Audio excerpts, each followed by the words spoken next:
I feel like nobody really talks about how postpartum changes you as a person. And I also didn't experience a very normal beginning to motherhood. Today, I am 7 months postpartum and it's Mother's Day today, so happy Mother's Day to all the moms out there. So I feel like it's finally the right time to share my postpartum experience, the good, the hard, and everything in between. So I have a few minutes before baby girl goes on her second nap. So we went to church this morning because it's Sunday, and after the worship, they had a little event, and they also had a photo booth. So I was able to get a picture with my little girl, and it's in a plastic frame that sounds like a rattle. It's so cute. She loves to play with this. And as you can see, I also got some flowers. So all the moms were able to grab some flowers to make their own bouquet.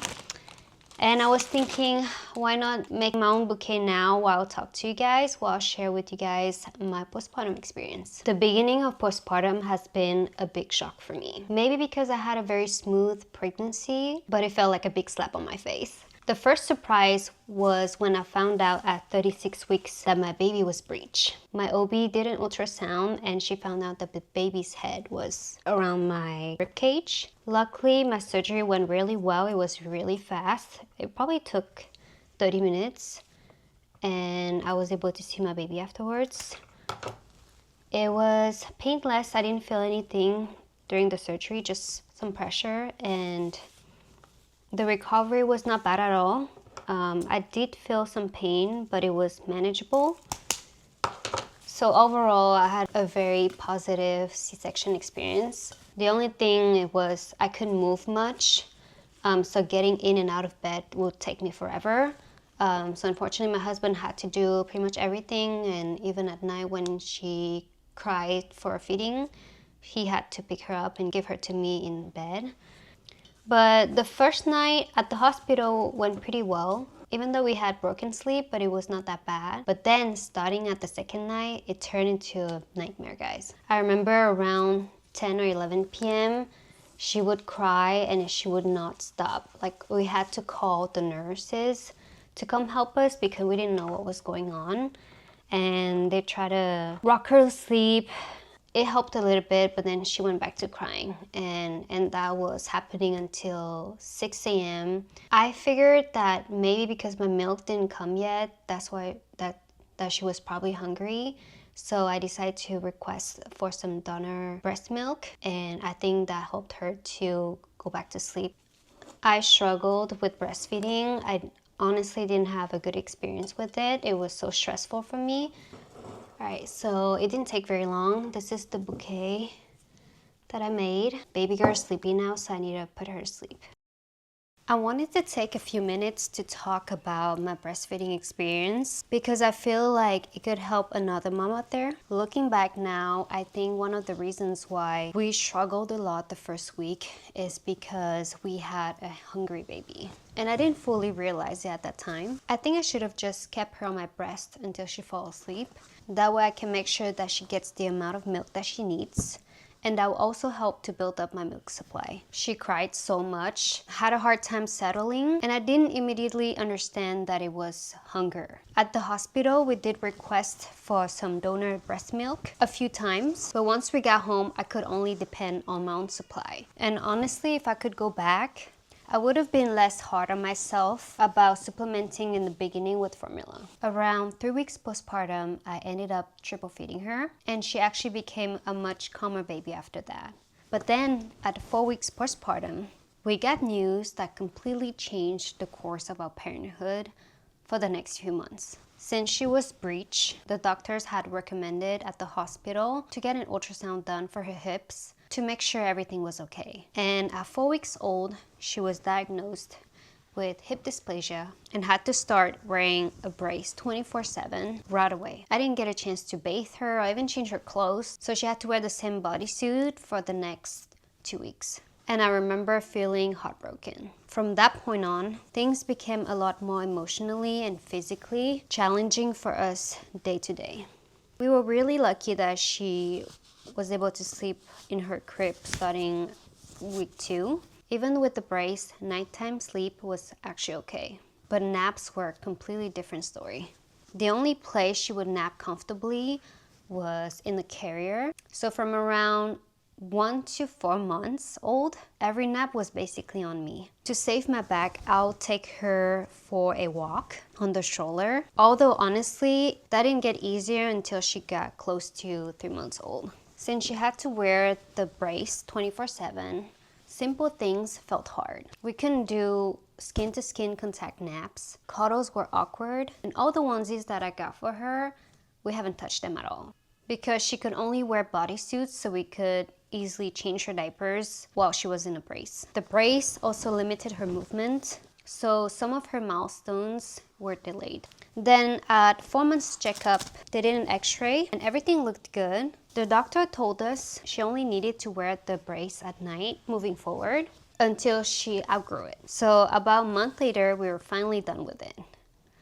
Thank God.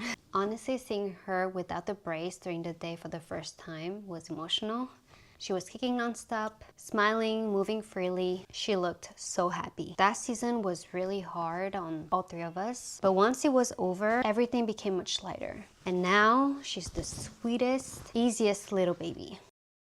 I've been using the Huckleberry app since day one to track her feedings, diaper changes, and sleep. And I highly recommend to use any sort of tracking app for the first few months because it takes away so much mental load. It's hard enough trying to remember when was her last feeding or nap, and having everything in one place helps a lot. But even with that, there are still little things that constantly running through my head, like making sure her bottles are washed before we run out of clean ones. Taking care of a baby itself isn't the hard part. It's trying to do everything while taking care of a baby that feels hard. During the day, I feel so laser focused on her that I barely have time to think about anything else. So when bedtime finally comes and she's asleep, even though I'm physically and mentally tired, my brain suddenly thinks about everything. I've caught myself so many times laying in bed, planning for the next day in my head, instead of actually falling asleep.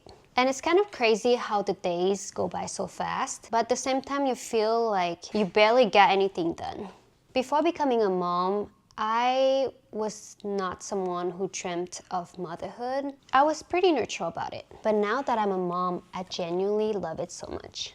I feel like I understand what unconditional love means. At the same time though, I do miss certain parts of my life before having a baby. The freedom, the spontaneity, even the little things such as falling asleep on the couch while watching a show with my husband, slipping in, taking my time to cook a really nice meal, or randomly deciding to go out or travel, for instance. So one thing that became really important to me during motherhood was finding ways to still feel like myself.